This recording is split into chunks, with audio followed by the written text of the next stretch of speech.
Hello दोस्तों, स्वागत है आपका आपके अपने यूट्यूब चैनल पे। दोस्तों, आज का वीडियो आपके लिए बहुत ही इम्पोर्टेंट वीडियो है, क्योंकि आज हम लेकर के आए हैं जीव विज्ञान के लिए जो 2023 में परीक्षा हुई थी, उसका ये तीसरा सेट जो यूपी बोर्ड द्वारा संचालित जो 2023 की परीक्षा हुई थी, उसका ये सेट नंबर 3 लेकर के आए हैं। तो देखिए, पहले आपको प्रश्न पत्र दिखा देते हैं। ये देखिए, बहुविकल्पीय प्रश्न चार बहुविकल्पीय प्रश्न होते हैं। फिर निश्चित उत्तरीय प्रश्न आपके एक एक नंबर के 5 ठो। फिर उसके बाद में आपको अतिरिक्त उत्तरीय क्वेश्चन हैं 2-2 नंबर के, ठीक है। फिर उसके बाद में ये आपका लघु उत्तरीय क्वेश्चन है ये। फिर ये आपका तीसरा क्वेश्चन है। तो इस तरह से आपके लघु उत्तरीय, अतिलघु उत्तरीय और दीर्घ उत्तरीय क्वेश्चन पूछे जाते हैं, ठीक है। ये तो आपको अब एक एक करके अब आपको हल कराते हैं। तो पहले आपको ऑब्जेक्टिव में हल करना है। देखिए, पहले आपका ऑब्जेक्टिव किस तरह से है। ये ऑब्जेक्टिव हल कीजिए। लिखा है कि अनुवांशिक रूपांतरित पौधा कौन सा है। मतलब इसमें अनुवांशिक रूपांतरित पौधा है बीटी कपास, बीटी मक्का यानी कपास वही कॉटन, बीटी राइस या इनमें से सभी। तो कौन सही है कौन सही है ये आपको बताना होगा। तो इसमें है ये सभी। लिखा है कि निम्न में से कौन एक कूट फल यानी असत्य फल है। तो इसमें आपका असत्य फल कौन है? सेब। आवृतबीजी पौधों के भ्रूणपोष में गुणसूत्रों की संख्या कितनी होती है? 3x होती है। और साल्मोनेला टाइफी यानी टाइफाइड के रोग के जनक का क्या नाम है? Salmonella typhi. तो ये आपका सही है, ठीक है। टाइफाइड होता है किसके द्वारा? साल्मोनेला टाइफी के द्वारा होता है। क्लियर? चलिए, तो ये तो आपका चारों ऑब्जेक्टिव एक ही खाने में चित्त हो गया। चलिए चलते हैं, अब आपको ले चलते हैं अगले क्वेश्चन की तरफ।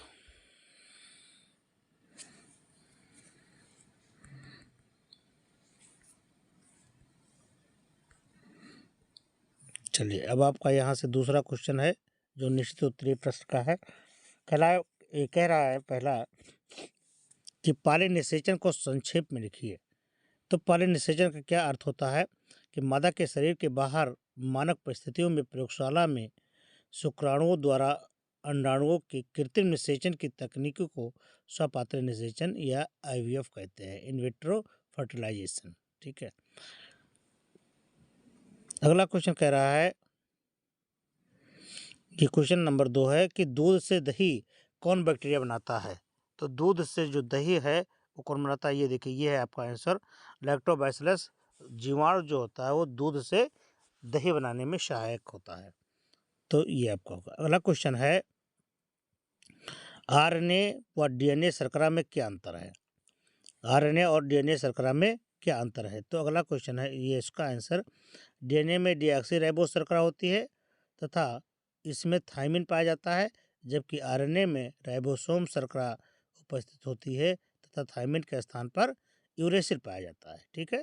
ये बहुत इंपॉर्टेंट क्वेश्चन है और कई बार आपसे पूछा गया है, ठीक है। आरएनए और डीएनए में कौन सी शर्करा उपस्थित होती है और अनुपस्थित होती है, ये आपको जानना बहुत ज़रूरी है। अगला क्वेश्चन है कि भारत में हरित क्रांति के जनक के रूप में कौन जाना जाता है, ठीक है। तो हरित क्रांति के रूप में जाने जाने वाले जो हैं वो क्या हैं? Doctor MS. स्वामीनाथन, ठीक है। Doctor MS. स्वामीनाथन जी हैं। अगला क्वेश्चन है कि मानव में गुणसूत्रों की संख्या कितनी है? तो मानव में 23 जोड़े गुणसूत्र, मानव में 23 जोड़े या 46 गुणसूत्र पाए जाते हैं। क्लियर? 23 जोड़े या 46 गुणसूत्र पाए जाते हैं। अब आ गया अति लघुत्तरीय क्वेश्चन, ठीक है। अब देखिए, अति लघुत्तरीय क्वेश्चन क्या है। पूछा गया था आपसे कि मानव शुक्राणु का नामांकित चित्र बनाइए। तो मानव शुक्राणु का नामांकित चित्र आपको ये दिया गया है। देखिए, मानव शुक्राणु है, इसमें आपको नामांकित चित्र दिया गया। ऊपर आपका जीवद्रव्य, कला, अग्रपिंडक, केंद्रक, शीर्ष, अग्रस्थ, तारक, केंद्रक, ग्रीवा, दूरस्थ भाग, मध्य भाग और मध्य भाग में आपकी माइटोकॉन्ड्रिया पाई जाती है जो तैरने के लिए ऊर्जा प्रोवाइड करती है, और लास्ट में आपकी क्या पाई जाती है, पुच्छ, और ये तंतुमय आवरण से घिरा हुआ होता है। ठीक है, तो ये आपका क्या है, शुक्राणु की संरचना है। समझ लीजिए, देख लीजिए आराम से। अगला क्वेश्चन देखिए, तो ये तो पूछा गया था 2023 में, लेकिन इस बार आने की संभावना जो है वो है 2024 में। स्त्री जनन तंत्र का आरेखीय चित्रण देखिए, अगर आपसे पूछा जाएगा तो आपको ये बनाना होगा। दोनों ओर आपकी फरोफियन अंडवाहिनी होगी, ये आपका बीच में गर्भाशय भाग है, और तुम्बिका, और यहाँ पर देखिए झालरदार, इस पॉइंट पर देखिए ये झालरदार आपकी कीप लगी हुई है। ठीक है, ये झालरदार कीप दोनों तरफ होती है, और इधर ये देखिए तुम्बिका होती है। ये आपका अंडाशय है, एक यहाँ है, एक यहाँ। ठीक है, और ये आपका मध्य भाग है, ये आपका गर्भाशय है, और ये कहाँ खुलती है, यौन में खुलती है जाकर के। ठीक है, तो अगर आपसे पूछा जाएगा तो आपको ये बनाना जरूरी है। अगला है मानव का अंडाणु। ये देखिए अंडाणु भी आपको दे दिया गया है ताकि आपको कोई परेशानी ना हो। ये अंडाणु की संरचना है। सबसे जो ऊपरी भाग है, ये देखिए कोरोना रेडिएटा होता है। सबसे बाहरी भाग आपका क्या है, कोरोना रेडिएटा। फिर उसके बाद में है जोना पेलुसिडा,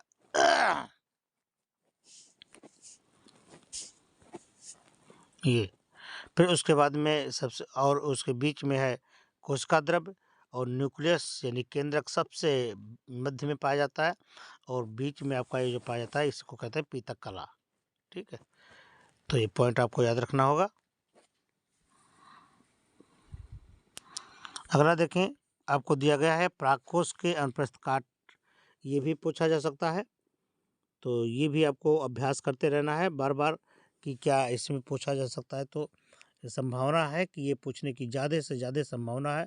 और अगला क्वेश्चन है प्राकोष्ठ के अनुप्रस्थ काट। हाँ जी हाँ, ये भी पूछा जाएगा आपसे। तो इनमें से कोई आपको एक ही लिखना है, ज़्यादा लिखने की आवश्यकता नहीं है। मतलब एक फिगर, आप 3-4 फिगर बनाने का अभ्यास कर लें, और फिगर बनाने में जहाँ पर भी अगर आपको सचित्र वर्णन करने को कहा जाएगा तो वहाँ पर आपको फिगर ज़रूर देना होगा, क्योंकि फिगर से ही नंबर होते हैं, और उसका नामांकन यानी नॉमिनेशन करना भी बहुत ज़रूरी है। जितना बनाना ज़रूरी है फिगर, उतना ही आपको नॉमिनेशन करना भी ज़रूरी होता है। तो इसलिए आपको फिगर बनाना भी मस्ट है। क्लियर? चलिए आगे बढ़ते हैं अगले क्वेश्चन की तरफ। कह रहा है कि मेंडल के प्रभावित नियम का वर्णन कीजिए। मेंडल के प्रभावित नियम का वर्णन कीजिए कि मेंडल ने प्रभावितता नियम कैसे दिया। तो देखिए ये है, इस नियम के आधार पर एक संकर क्रॉस है। इसके अनुसार जब दो समयुग्मजी पादपों में संकर कराया जाता है तो F1 पीढ़ी में जो प्रकट होने वाले लक्षण हैं उनको प्रभावी लक्षण, तथा F2 पीढ़ी में न दिखने वाले लक्षणों को अप्रभावी लक्षण कहते हैं। ठीक है, यानी जिसमें दिखाई देता है वो तो प्रभावी होगा, जो डोमिनेट कर जाएगा, और जो दिखाई नहीं देगा, परिलक्षित नहीं होगा, उसे अप्रभावी कहते हैं। जैसे एक संकर क्रॉस में जब एक बौने पादप का संकरण एक लंबे पादप से कराया जाता है, तब F1 पीढ़ी में सभी लंबे पादप ही उत्पन्न होते हैं, जो कि एक प्रभावी लक्षण है। ठीक है, इसका देखिए किरण आरेख भी आपको ये दिखाया गया है, पुनेट वर्ग दिखाया गया है। ये देखिए आपके ये एक शुद्ध लंबा और शुद्ध बौना पौधा लेकर के एक क्रॉस कराया गया है। तो इसमें देखिए आपको प्रथम पीढ़ी में F1 पीढ़ी में capital T small T, capital T small T, ये सभी लंबे पौधे प्राप्त हो गए हैं। अर्थात यहाँ पर ये डोमिनेट करता है, यानी प्रभावितता का नियम प्रदर्शित करता है। ठीक है, ये अगला क्वेश्चन है। यहाँ पर क्वेश्चन है कि प्रोटीन संश्लेषण को आरंभन करने हेतु प्रारंभ कोट और प्रथम अमीनो अम्ल का नाम बताइए। ये 2 नंबर मिलेगा, अगर दोनों के लिखेंगे तो आपको 2 नंबर दिया जाएगा। ठीक है, तो देखिए ये है आरंभन कोड आपका है AUG। क्या है ये आरंभन कोडान? कौन सा है? AUG आपका प्रारंभन कोडान है, यानी आरंभन कोडान है। और जो पूछा गया था और उसका नाम है प्रथम अमीनो अम्ल कौन सा है? मिथियोनीन। तो ये दोनों अगर आप लिखेंगे तो आपको कितने नंबर दिए जाएंगे? एक एक करके 2 नंबर दिए जाएंगे। ठीक है, चलिए अगले क्वेश्चन की तरफ बढ़ते हैं।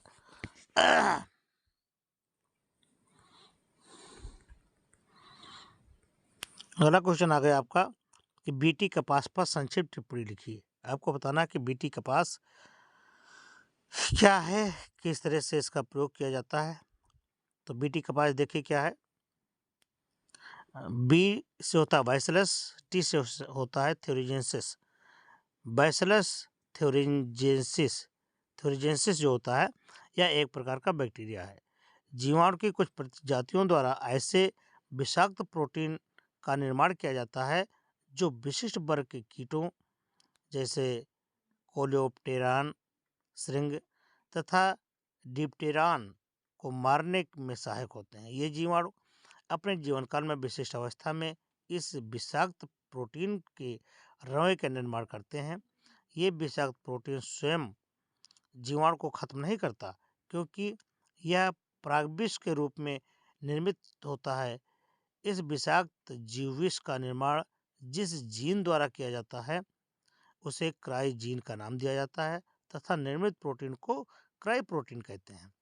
अब देखिए काम कैसे करता है कि जब कोई भी कीट इस पादप को खाता है तो निष्क्रिय जीव विष कीट की आहार नाल में पहुंच करके क्षारीय पीएच, यानी इसकी तासीर कैसी होती है? क्षारीय पीएच के कारण अपनी सक्रिय अवस्था में बदल जाता है और घुलनशील अवस्था होती है। यह सक्रिय विष कीट की आंत की उपकला कोशिकाओं के साथ जुड़ करके उसमें छिद्र का निर्माण कर देता है, यानी उसको फाड़ देता है। इस कारण कोशिकाएं फट जाती हैं और कीट की स्वतः मौत हो जाती है। तो बीटी इसलिए बीटी कपास बहुत ही उपयोगी है। इसलिए बीटी विष भी अनेक प्रकार के होते हैं जिन्हें अलग अलग जीनों द्वारा कूटबद्ध किया जाता है। जैसे क्राई फर्स्ट ये ऐसी है, क्राई सेकंड ये भी जीन है ना, ये भी इस प्रकार की। अगला क्वेश्चन कह रहा है कि सक्रिय एवं निष्क्रिय प्रतिरक्षा क्या है? सक्रिय और निष्क्रिय प्रतिरक्षा। तो देखिए शरीर में सभी प्रकार के रोगजनकों और उनके विषैले पदार्थों के दुष्प्रभाव का प्रत्येक प्रतिरोध करके समअस्थैतिक बनाए रखने की क्षमता है, यानी तो इसे ही प्रतिरक्षा कहते हैं। अर्थात आप ये सीधी भाषा में आप ये कह सकते हैं कि हमारे शरीर में एक ऐसी पावर है जो वायुमंडल तथा रोगों से, यानी वायु रोगों से लड़ने की एक ताकत होती है, जिसे कहते हैं प्रतिरक्षा। ठीक है, अब ये प्रतिरक्षा हमारी 2 प्रकार की होती है, एक है सक्रिय प्रतिरक्षा और एक है निष्क्रिय प्रतिरक्षा। तो देखिए ये दोनों में अंतर इस तरह से है कि सक्रिय प्रतिरक्षा उत्पन्न करने हेतु शरीर में प्रतिजन विशिष्ट कराए जाते हैं, और निष्क्रिय प्रतिरक्षा क्या होता है कि इसमें प्रतिरक्षा सीधे ही शरीर में डाले जाते हैं। सेकंड पॉइंट है, इनमें शरीर की अपनी कोशिकाएं संक्रमण के प्रति प्रतिरक्षा विकसित करती है, और निष्क्रिय में क्या है कि ये प्रतिरक्षा किसी भी प्राणी के शरीर में प्रतिजन प्रविष्ट करके बनाए जाते हैं। और अगला क्वेश्चन है कि यह क्षमता उत्पन्न होने के समय इससे शरीर में प्रतिजन जल्दी प्राप्त हो जाती है, और ये क्षमता उत्पन्न में समय लगता है। और अगला अंतर है, ये लंबे समय तक बनी रहती है। कुछ प्रतिरक्षा कुछ ही समय काम करती है, लंबे समय तक नहीं काम कर पाती है, लेकिन कुछ समय के बाद ये नष्ट हो जाती है। और लेकिन अपर कौन से हैं ये? जैसे चेचक की प्रतिरक्षा, टेटनस, सर्पदंश आदि की प्रतिरक्षा आदि। ठीक है, तो ये तो था आपका सक्रिय प्रतिरक्षा के बारे में ये बताया गया था। अगला क्वेश्चन है अब आपका आ गया, मानो लघुत्तरीय क्वेश्चन है कि मलेरिया परजीवी के जीवन चक्र का सच नामांकित चित्र बनाइए। ये क्वेश्चन है। तो देखिए ये है आपका ये प्लाज्मोडियम का आपका ये देखिए है, ये सचित्र वर्णन है। प्रोटोजोन्स मलेरिया का रोगजनक या परजीवी इसका संक्रमण मादा एनाफ्रीज के काटने से होता है। और ध्यान रहे कि ये इसके एनाफ्रीज के यानी इसके जो प्लाज्मोडियम है इसके जीवन चक्र के लिए 2 होस्ट की आवश्यकता होती है, एक जीव में संपन्न नहीं हो पाता है। ठीक है, तो ये आपका चित्र है, इसको आप बना लीजिएगा।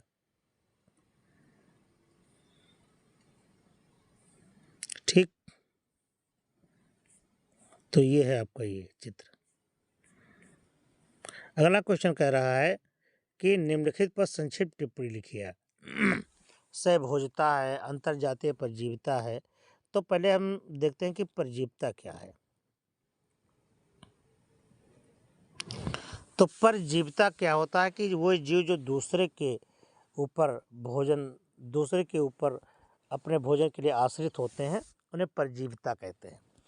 इसमें कुछ पादप जैसे अन्य पादपों पर भोजन के लिए आश्रित होते हैं, जैसे कस्कुटा, पूर्ण तना परजीवी बिस्कम तथा लोरेंथम, आंशिक तथा तना परजीवी रफलेसिया व ओरोवाइंकी, पूर्ण जड़ परजीवी कौन से हैं सेंटेलम एल्बम, आंशिक जड़ परजीवी। परजीविता तथा प्रतिजीविता और परजीविता में एक जीव या पादप को हानि पहुंचाते हैं, जबकि दूसरे जीव या पादप को लाभ होता है। ठीक है,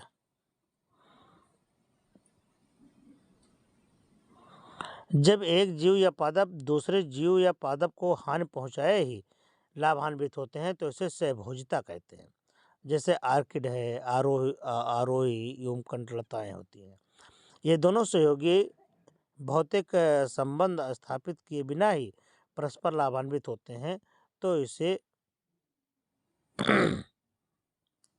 आदि सहयोगी कहते हैं। जैसे मूल प्रवेशी, सूक्ष्म वनस्पति तथा जात एवं सी एनीमोन जो हर्मिट क्रैब के खोल के ऊपर रहता है तथा इसे रक्षात्मक कवच प्रदान करता है, क्योंकि सी एनीमान के दंश कोशिकाएं उपस्थित होती हैं।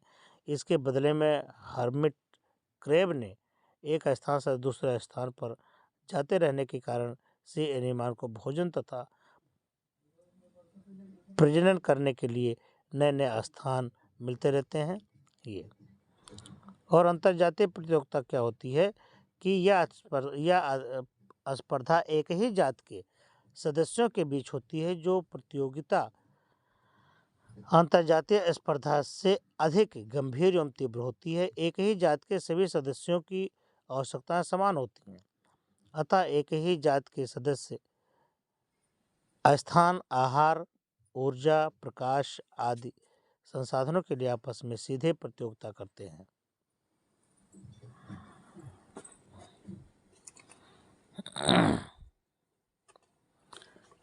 तो एक ही जात के सदस्य स्थान, आहार, ऊर्जा, प्रकाश, वायु आदि सभी संसाधनों के लिए आपस में सीधे प्रतियोगिता करते हैं।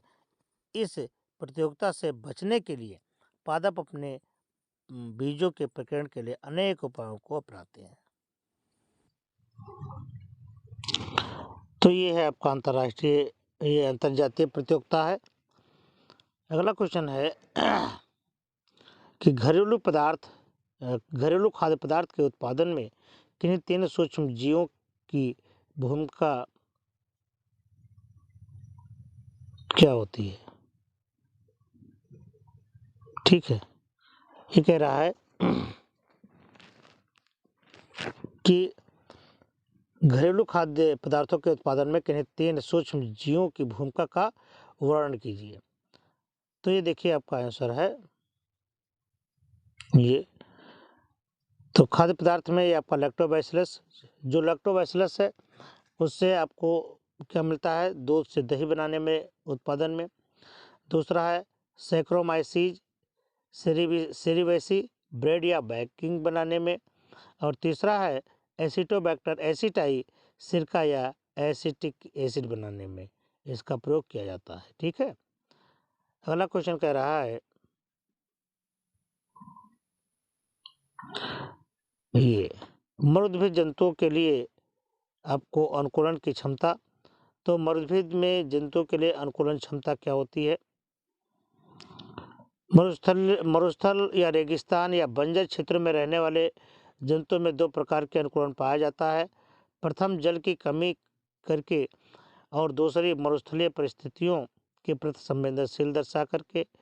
मरुस्थल जंतुओं को कम जल की आवश्यकता होती है क्योंकि ये जल की आवश्यकता की पूर्ति आंतरिक वसा की ऑक्सीकरण से पूरी करते हैं। कंगारू चूहा अपने उपापचय द्वारा बने जल पर निर्भर रहता है, यह कभी जल ही नहीं पीता है।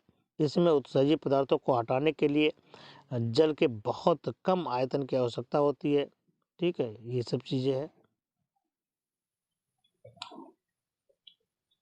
फिर है कई जंतुओं में मूत्र को सांद्रित करने की क्षमता होती है, जिससे ऊंट अपने मूत्र को जल की उपलब्ध न होने पर रोक लेता है, जिससे वो कई दिनों तक बिना जल के ही जीवित रह सकता है। ठीक है, तो ये सब प्रक्रियाएं होती हैं।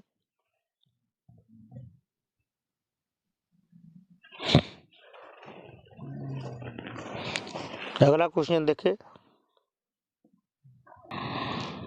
अगला क्वेश्चन है कि परागण क्या है? पौधों में परागण के प्रकार पर टिप्पणी लिखना है।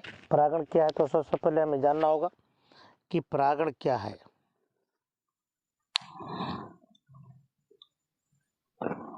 ठीक है,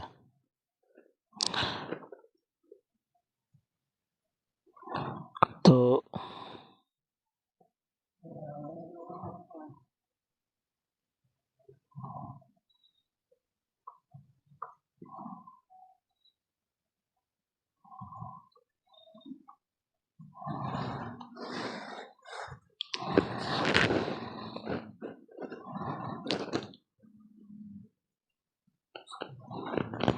ये देखिए, आपको परागण जो होता है, परागण बताया गया कि जब पुष्प में परागकण का वर्तिकाग्र तक पहुंचना, यानी पौधे में जो नर भाग है यानी परागकण, उसका वर्तिकाग्र पर पहुंचने की क्रिया को परागण कहते हैं। ठीक है, ये तो परागण की परिभाषा हुई।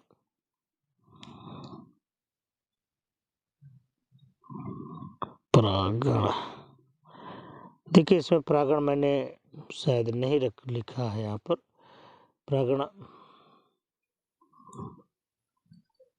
छूट गया लगता है, लेकिन ये आपको जानना है कि परागकण का वर्तिकाग्र पर पहुंचने की क्रिया को परागण कहते हैं।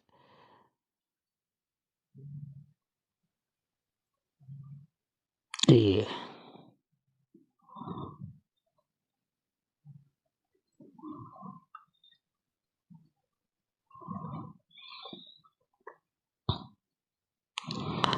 तो ये परागण, और ये दो प्रकार के होते हैं, एक है परागण, एक है स्वपरागण।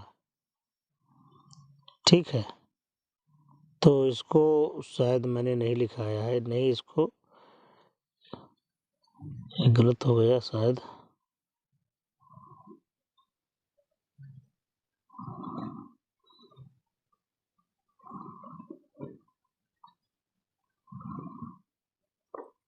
देखिए, मैंने यहाँ पर परपरागण लिख दिया कि परपरागण क्या होता है।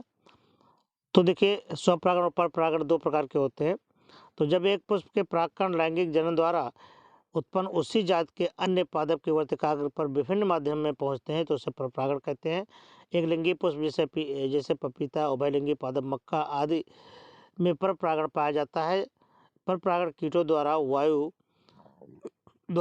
जल और जंतुओं के माध्यम से होता है। ठीक है, वायु परागण, जब वायु के माध्यम से परागकण वर्तिकाग्र पर पहुंचते हैं तो उससे वायु द्वारा परपरागण कहते हैं। ठीक है, ये चीज होता है।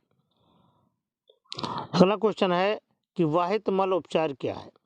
वाहित मल उपचार पर टिप्पणी लिखे, ये आपसे पूछा जा रहा है। तो वाहित मल उपचार देखिए क्या होता है। जनसंख्या वृद्धि के साथ स्वच्छ जलीय तंत्रों में वर्ज्य पदार्थ, मल मूत्र, जैव प्रदूषण आदि अत्यधिक मात्रा में मिल रहे हैं।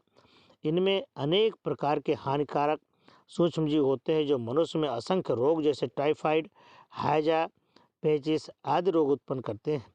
इन पदार्थों से युक्त जल वाहित मल तथा इनमें होने वाला जल प्रदूषण वाहित मल प्रदूषण कहलाता है।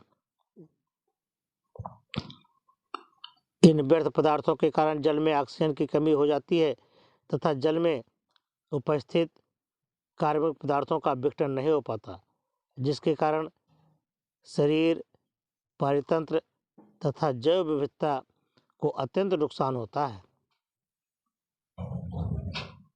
वाहित मल उपचार लघु तथा दीर्घ दोनों स्तरों पर किया जाता है। लघु स्तर पर मलकुंड, सेप्टिक टैंक तथा ऑक्सीकरण तालाब के निर्माण में किया जाता है। ठीक है।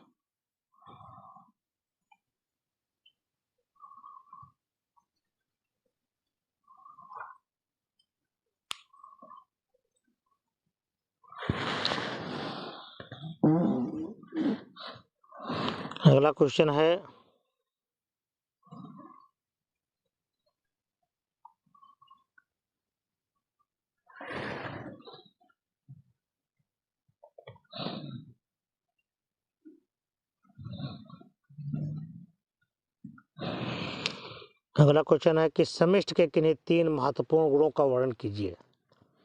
समष्टि के किन्हीं 3 महत्वपूर्ण गुणों का वर्णन कीजिए।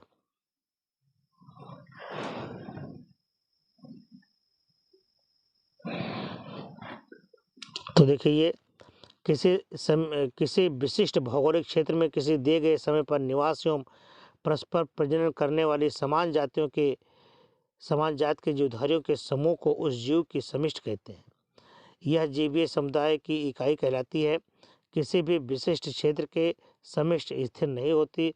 यह घटना कैसी होती है? घटती बढ़ती रहती है।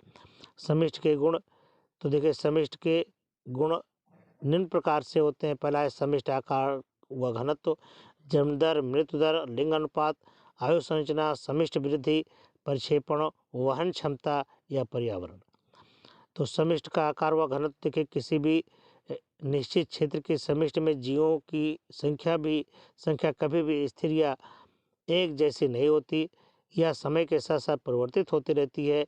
अतः किसी स्थान पर इकाई क्षेत्र में निश्चित समय पर उपस्थित एक ही जात के कुल सदस्यों की संख्या को समष्टि घनत्व कहते हैं।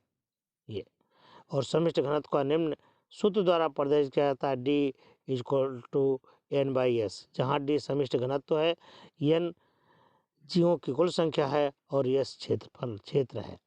जन्म दर क्या होती है? एकांकी जीवन के संदर्भ में जन्म का प्रयोग किया जाता है, परंतु समष्टि के लिए जन्म दर का प्रयोग किया जाता है। किसी भी समष्टि में नए जीवों के उत्पन्न होने की दर को ही जन्म दर कहते हैं।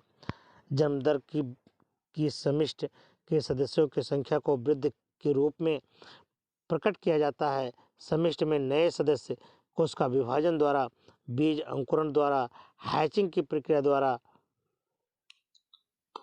जन्म द्वारा उत्पन्न हो सकते हैं।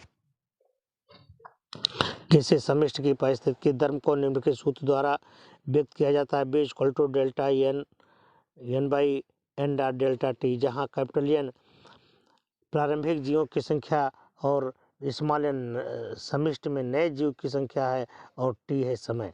और नेक्स्ट है आपका मृत्यु दर। किसी समष्टि में इकाई समय में मरने वाले व्यक्तियों की संख्या को मृत्यु दर कहते हैं।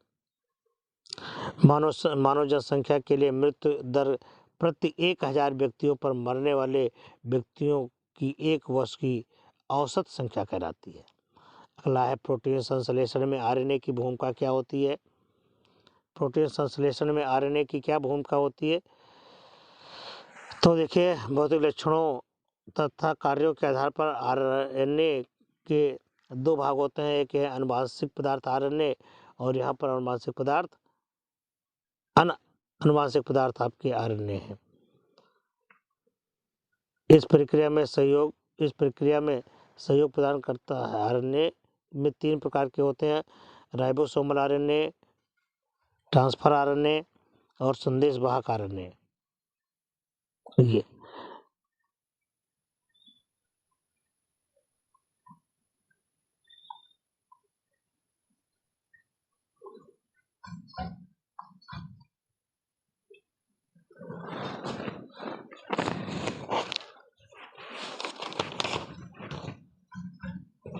ठीक है, ये है आपका।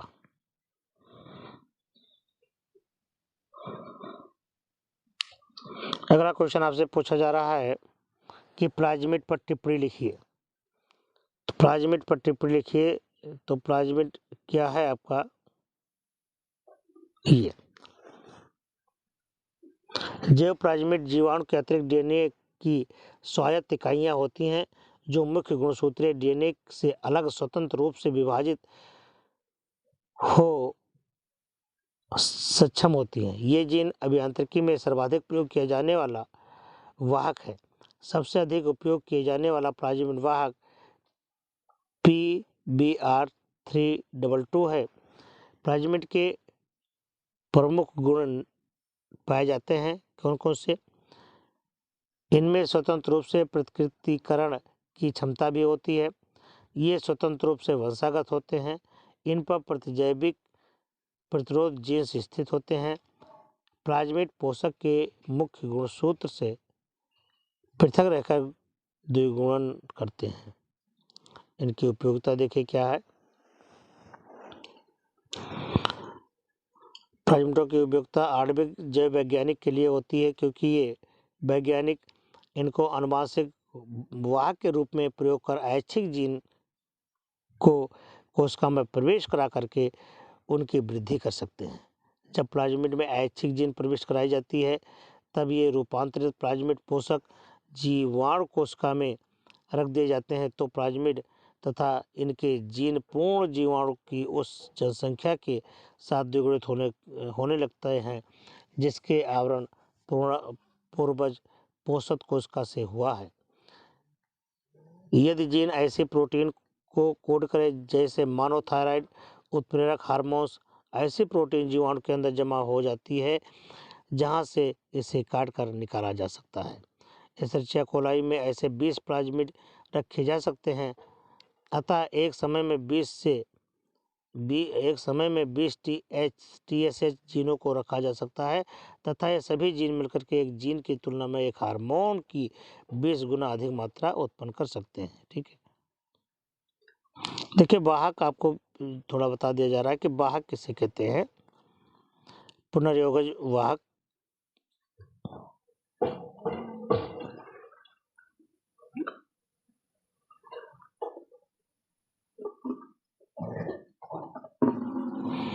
पुनर्योगज डीएनए तकनीक से वांछित जीन को अन्य किसी जीन के डीएनए अणु से जोड़ करके पुनर्योगज डीएनए अणु का निर्माण किया जाता है।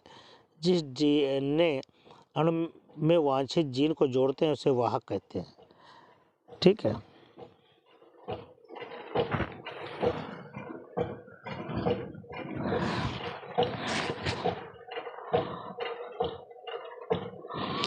तो ये आपका वाहक भी हो गया।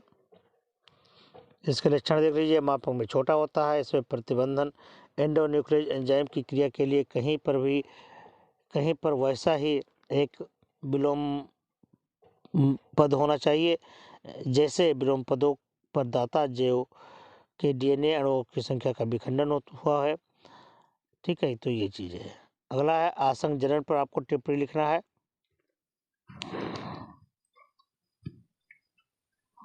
आसंग जनन कौन है, देखिए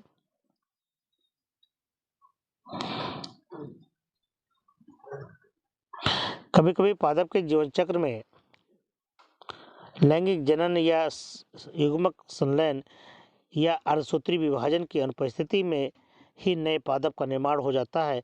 यह क्रिया आसंग जनन कहलाती है। ठीक है, यानी कभी कभी पादप के जीवन चक्र में लैंगिक जनन या युग्मक संलयन या अर्धसूत्री विभाजन की अनुपस्थिति में ही इन सब की प्रक्रिया के बिना ही एक नए पादप की निर्माण हो जाता है तो यह क्रिया असंगजनन कहलाती है। इसकी खोज किसने की थी? विंकलर ने की थी।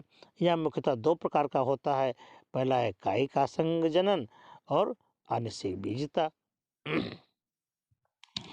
तो कायिक असंगजनन क्या है कि इस प्रकार के जनन में किसी कलिका से जो तना या पत्ती उत्पन्न होती है उसमें एक नए पादप का निर्माण होता है। इस क्रिया में बीज का निर्माण नहीं होता, जैसे गन्ना है, आलू है आदि। अनिषेक बीजता, इस प्रकार के प्रजनन में लैंगिक जनन की अनुपस्थिति में बीज का निर्माण होता है, परंतु बीज के बनने में युग्मक संलयन तथा अर्धसूत्री विभाजन की प्रक्रिया नहीं होती है। यह निम्न प्रकार से होता है। कौन से, किस प्रकार से? अपस्थानिक भ्रूणता, पहला है अपस्थानिक भ्रूणता।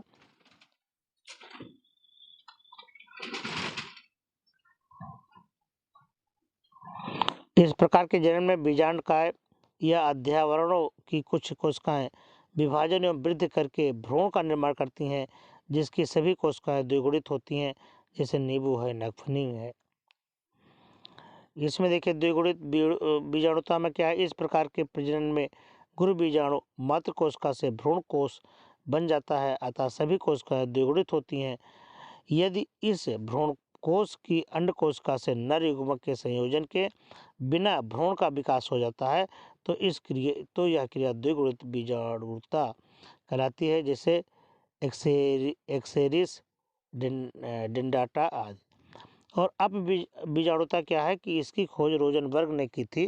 कभी कभी परप्रसु कोशिका की अथवा बीजांडकाय की किसी भी एक कोशिका से बिना अर्धसूत्री विभाजन या गुण बीजाणु जनन के भ्रूण कोश या बीजाणुभिद विकसित हो जाता है। ये भ्रूण कोश द्विगुणित होते हैं। इस क्रिया को अपबीजाणुता कहते हैं, जैसे सेब है, रूबस है, पोवा है।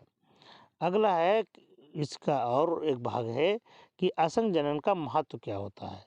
तो असंग जनन कृषि विज्ञान में तथा बागवानी में इसका अत्यधिक महत्व है, क्योंकि संकर जातियां अलग बीज से बोई जाती हैं तो अपने विशिष्ट गुण कम कर सकती हैं, किंतु यही जातियां जब आसंग जनन से प्राप्त की जाती हैं तब वह पूर्ण रूप से अपने संकर जनक के समान विशिष्ट गुणों युक्त होती है। और दूसरा है, आसंग जनन उन फसली पौधों में भी संकर पौरुष शक्ति बनाए रखने की क्षमता रखता है जहां कायिक प्रजनन संभव नहीं होता है।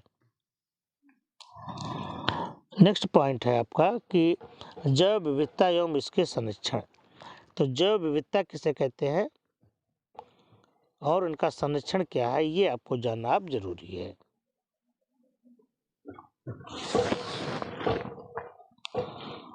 तो देखिए जैव विविधता क्या होती है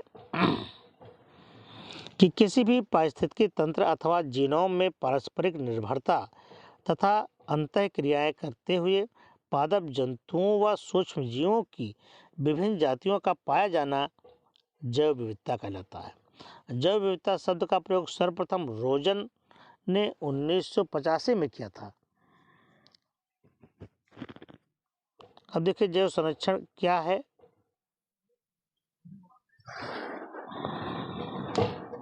जैव संरक्षण का नियम निम्न विधियों द्वारा किया जाता है। पहला है स्वस्थानीय संरक्षण। स्वस्थानीय संरक्षण में विभिन्न प्रजातियों के जीनों को प्राकृतिक अथवा मानव निर्मित पारिस्थितिक तंत्रों से संरक्षित किया जाता है। इन उद्देश्यों की पूर्ति हेतु भारत में राष्ट्रीय उद्यान, अभ्यारण्य एवं जैव मंडल रिजर्व बनाए गए हैं। जैव मंडल आरक्षित क्षेत्र ऐसे उद्देश्य आरक्षित क्षेत्र जिनके द्वारा किसी भी परितंत्र में अनुवांशिक विधियों द्वारा बनाए अनुवांशिक विविधता बनाए रखी जाती है, जैव मंडल आरक्षित क्षेत्र कहलाते हैं। इन क्षेत्रों में केवल जंतु तथा पादपों की जातियां का ही संरक्षण नहीं होता, वरन इन क्षेत्र में निवास करने वाले मनुष्य को भी संरक्षण प्रदान किया जाता है, जैसे नीलगिरी आदि। अगला है बाह्य स्थानीय संरक्षण। संकटग्रस्त जीवों को उनके प्राकृतिक आवासों से अलग करके विशेष स्थानों पर संरक्षित करना बाह्य स्थानीय संरक्षण कहलाता है, जैसे चिड़ियाघर, आखेट फार्म, सफारी पार्क, जलशाला, वनस्पतिक उद्यान, बीज बैंक एवं जीन बैंक। बाह्य संरक्षण के विभिन्न उपाय हैं जहां जीव जंतुओं को संरक्षित किया जाता है। जीन बैंकों की स्थापना दुर्लभ, संकट एवं वांछित गुणों युक्त वन्य जीव जंतुओं को जिन सुरक्षित स्थानों में संरक्षित किया जाता है उन्हें जीन बैंक कहते हैं। इनके अतिरिक्त ये बाह्य स्थानीय संरक्षण जीन सक्षम बीजों का संग्रहण भी करते हैं।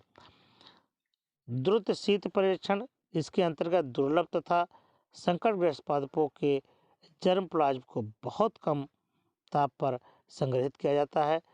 इसे क्रायो वेजिटेशन या क्रायो प्रिजर्वेशन भी कहते हैं। और ऊतक संवर्धन,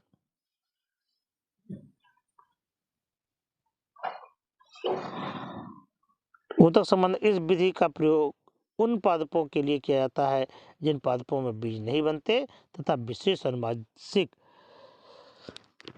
लक्षणों की क्लोन तैयार करते हैं। ठीक है। अगला है पुनर्योगज डीएनए तकनीक क्या है। पुनर्योगज डीएनए तकनीक क्या होती है ये आपको बताना है। तो पुनर्योगज डीएनए तकनीक ये है, देखिए कि पुनर्योगज डीएनए तकनीक किसी बाह्य स्रोत या जीव से प्राप्त वांछित विजातीय जीव या डीएनए के पोषक के डीएनए से जोड़कर वांछित उत्पाद या गुण प्राप्त करना पुनर्योगज डीएनए तकनीक कहलाती है तथा विजातीय डीएनए युक्त पोषक डीएनए पुनर्योगज डीएनए कहलाता है। ये देखिए आपका है किरण आरेख है, ये केंद्रक है आपका न्यूक्लियोटाइड्स, ये आपके प्लाज्मिड वाहक का काम करते हैं। ये आपको फिगर के रूप में दर्शाना होगा, ये फिगर आपको बताने होंगे। ये डीएनए तकनीक का ये आपका आरेख है। तो इसको जिस तरह से बना हुआ है इस तरह से इसमें आपको बनाना होगा।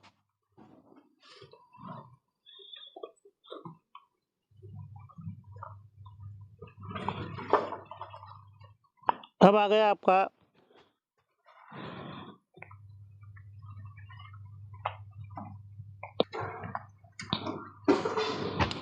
मानव में पाए जाने वाले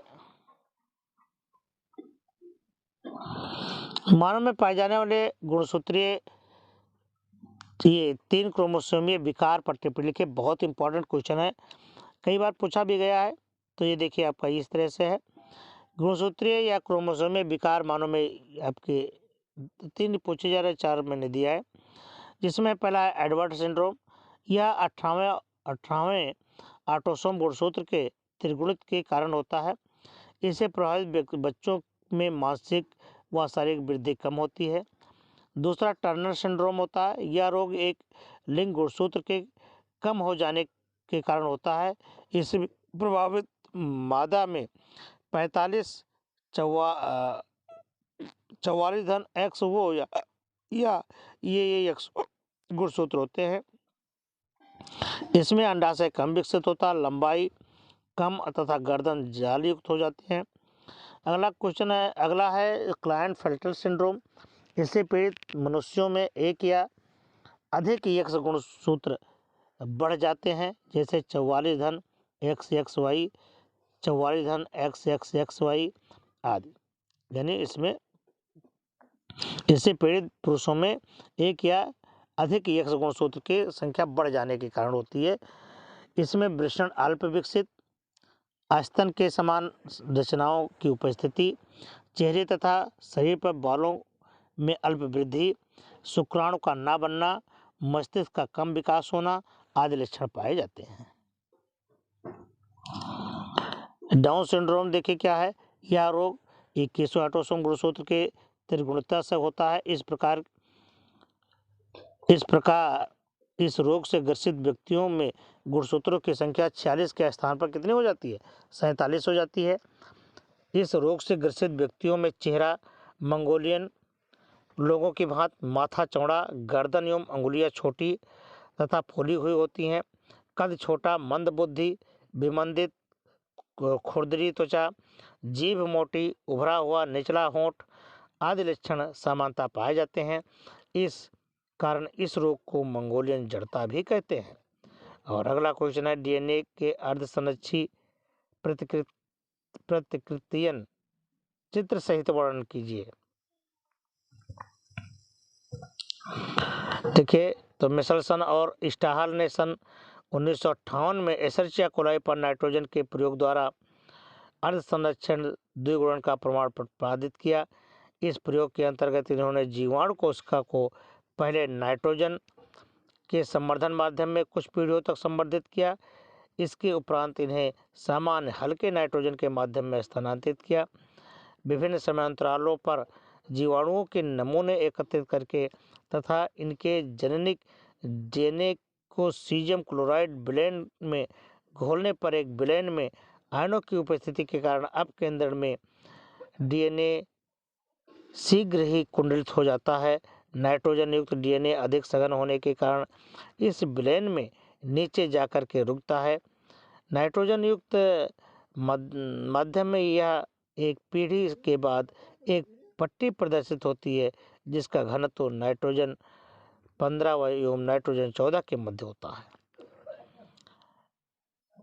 नाइट्रोजन 14 युक्त माध्यम में दो पीढ़ियों के बाद दो पट्टियों का निर्माण होता है, जिनमें एक पट्टी का घनत्व N14 के बराबर तथा दूसरी पट्टी का घनत्व का माध्यमिक N15 होता है। मिचेल्सन और स्टाहल के प्रयोगों से संबंधित परिणामों को इस चित्र में समझाया गया है।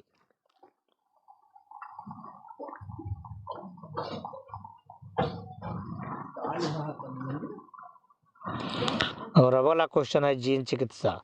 बहुत ही इम्पोर्टेंट क्वेश्चन है। जीन चिकित्सा कैसे कहते हैं? एडेनोसिन डीएमिनेज की कमी का उदाहरण सहित आप चित्रण कीजिए। तो देखिए, जिन अनुवांशिक रोगों का इलाज किसी जीन को रोगी मानव की कोशिकाओं अथवा ऊतकों में प्रविष्ट करवा के किया जाता है, वह जीन चिकित्सा कहलाती है। इस विधि में भ्रूण अथवा शिशुओं में जीन जनहित रोगों की पहचान व निदान की विधि अपनाई जाती है। गंभीर संयुक्त प्रतिरक्षा न्यूनता रोग यह एक प्रतिरक्षा तंत्र को प्रभावित करने वाला दुर्लभ रोग है, जिसको बबल बेबी सिंड्रोम के नाम से जाना जाता है। यह रोग यक्ष गुणसूत्र की उपस्थिति पर जीन जो एक एंजाइम एडेनोसिन डीएमिनेज के संश्लेषण हेतु उत्तरदायी है में उत्परिवर्तन के कारण होता है। ये एंजाइम प्रतिरक्षा के सफल कार्यान्वयन हेतु अत्यंत आवश्यक होता है। इसलिए SCID से ग्रसित जन्मे शिशुओं में प्रतिरक्षा तंत्र उपस्थित नहीं होता, जिससे इनमें संक्रमण से लड़ने की क्षमता नहीं होती है। जीन चिकित्सा का उपयोग सर्वप्रथम 1990 में एक 4 वर्षीय लड़की में एंजाइम एडेनोसिन डीएमिनेज की न्यूनता का अभाव को दूर करने के लिए किया गया था। इसके उपचार हेतु सामान्य जीन के RNA की अनुप्रति को रेट्रोवायरस या अन्य किसी भी विषाणु वाहक में स्थानांतरित कर दिया जाता है। तत्पश्चात रोगी की अस्थिमज्जा से कोशिकाओं को निकालकर उसमें विषाणु संक्रमण कराते हैं तथा कोशिका का संवर्धन करते हैं। इस स्थिति में विषाणु के RNA जीनोम पर बना RNA प्रतिलेख पोषक कोशिकाओं के गुणसूत्रीय DNA में प्रवेश कर जाता है। इस कोशिकाओं को पुनः रोगी की अस्थियों में अंतःक्षेपित कर दिया जाता है।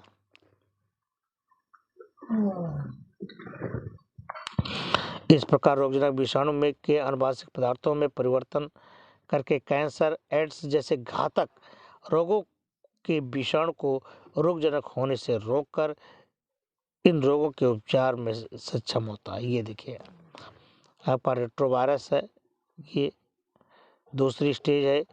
मरीज के शरीर से पृथक करके संवर्धित की गई अस्थिमज्जा कोशिका ये है आपका ये।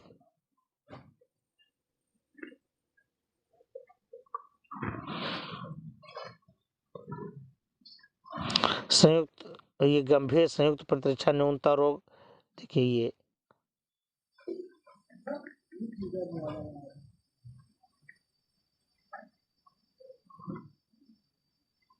ठीक है, तो ये रहा आज का वीडियो।